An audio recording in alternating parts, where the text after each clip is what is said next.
पुराच्या पाण्यात खाजगी स्कूल बस वाहून गेल्याची धक्कादायक घटना समोर आली असून ही घटना नांदेडच्या किनवट तालुक्यातील बोदडी ते शिंदगी रोडवर ही धक्कादायक घटना घडली आहे। या घटनेमध्ये स्कूल बस चालक वाहून गेल्याची प्राथमिक माहिती समोर येत असून चालकाचे नाव प्रेमसिंग मोहन पवार असल्याचे समजते।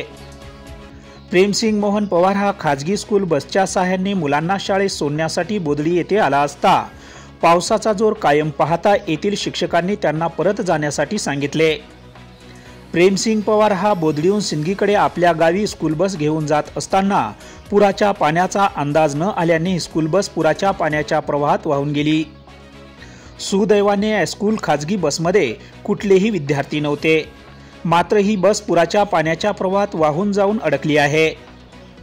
खाजगी बस चालक प्रेमसिंग मोहन पवार याचा अद्याप पत्ता लागलेला नाहीये अशी माहिती समोर येत असून या चालकाचा कुठे शोध लागल्यास त्याला जवळ करावे अशी सोशल मीडियाच्या माध्यमातून आता मदतीची हाक मागण्यात येत आहे।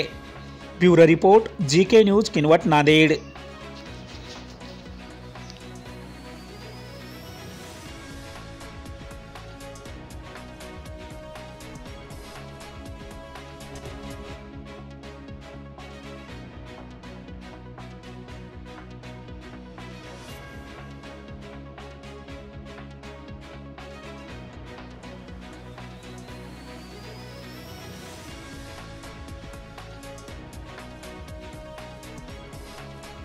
तुम्ही पाहत आहात महाराष्ट्राच्या कुशीतलं GK न्यूज मराठी, सात जनतेची, भूमी महाराष्ट्राची।